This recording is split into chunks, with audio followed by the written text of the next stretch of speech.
So let's have a look at Mere Guru Dev. Mere Guru Dev is a song or a kirtan made up of 4 chords, and it is played in the key of A flat major. Now these chords are A flat major, and that consists of the notes A flat, C, and E flat. Important thing to note with this chord is that I play it in this form here, and then I also invert it. So I take the A flat here and I play it 1 octave higher. So I play both this form here and this form here. Still the same chord, just in an inverted form. The next chord is going to be B flat minor, and that consists of the notes B flat, D flat, and F. Then we have the chord D flat major, and that consists of the notes A flat, D flat, and F. And finally, we have the chord E flat major, and that consists of the notes B flat, E flat, and G. One last thing to note, when you start the song, so when you introduce the song, or the first chord that you'll play, I actually play these 2 notes here. So that's an F down here and a B flat. Once you're into the song, you don't actually need to play these 2 notes here anymore. So what does that mean? Well, let me just sing the song for you using only chords. Because with this song, and because this song is, I wouldn't really describe it as a call and response kirtan, maybe it's more of a bhajan, but basically it's very slow, it almost doesn't really have a beat, it's kind of more mysterious. And because of that, it's really nice if you can actually add the melody. And this song lends itself really nicely to actually adding the melody. So what I'll do is I'll sing the song first with just chords, and I'll explain it along the way, and then I will just give a little demonstration of adding the melody towards the end. So the progression that this song follows, first of all you start on these 2 notes. It's myself, I'm not quite sure why that works, but it just sounds nice. So that's an F and a B flat. And then it goes to the A flat major. Then it goes D flat major. Back to A flat major. And then to E flat major. So how does that sound? Well, it goes like this. Mere Guru Dev Sharanam Pa Shumana Shraddha Kyara Pitahe Tere Heten Ejo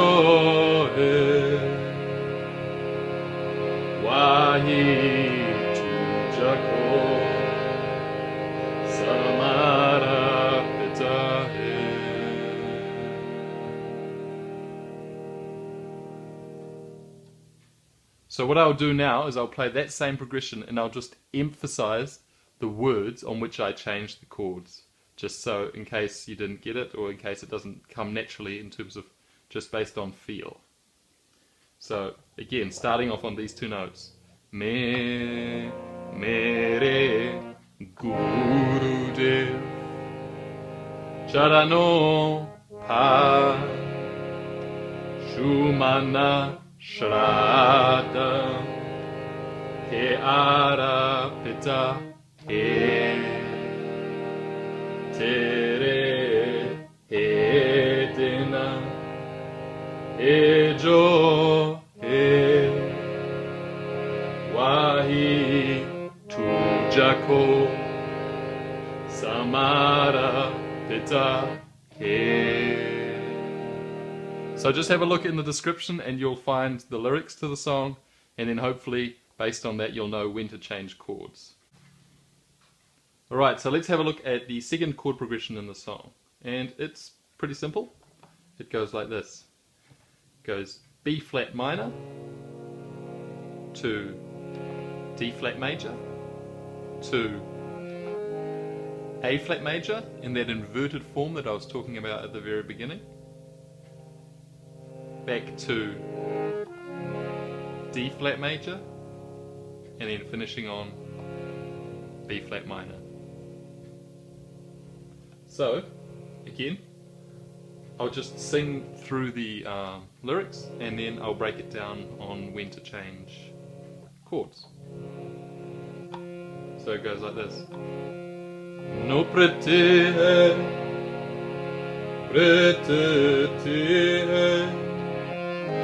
ne puja ki shakti hai. So it's, in this case, the chord changes don't actually occur in the middle of words except for the very last bit. So it's a little bit easier than that first part. So it goes no prete hai, change, prete hai, change, ne puja ki shakti hai. So it changes on the T. Ki shakti hai.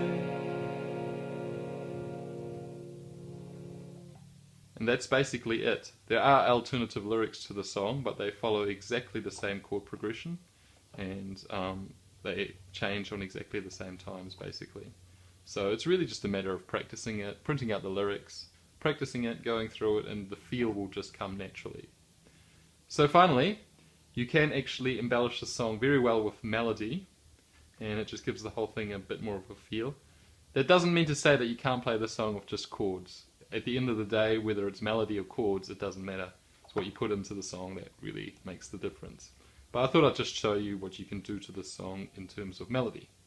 So it goes like this.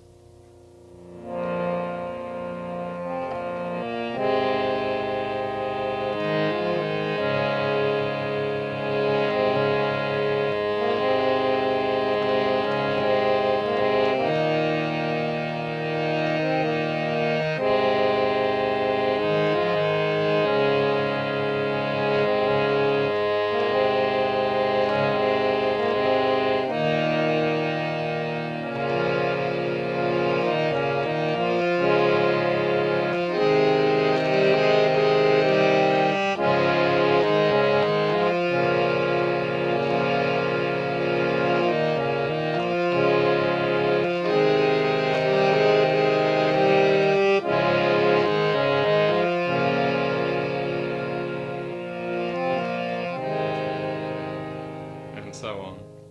So again, the way I did that is I just played around and figured out the melody, and from then onwards I basically tried to combine the chords and the melody, like you'd play them individually on a piano, into one hand. And often there's only really there's one, what you would call a drone, is just a note in that chord, and that drone is constantly changing because the chords are constantly changing, and then you just play the melody on top of the drone. So I hope that makes sense, and I hope you managed to learn Meta Guru Dev, and yeah, we'll see you in the next video. Thank you very much for watching.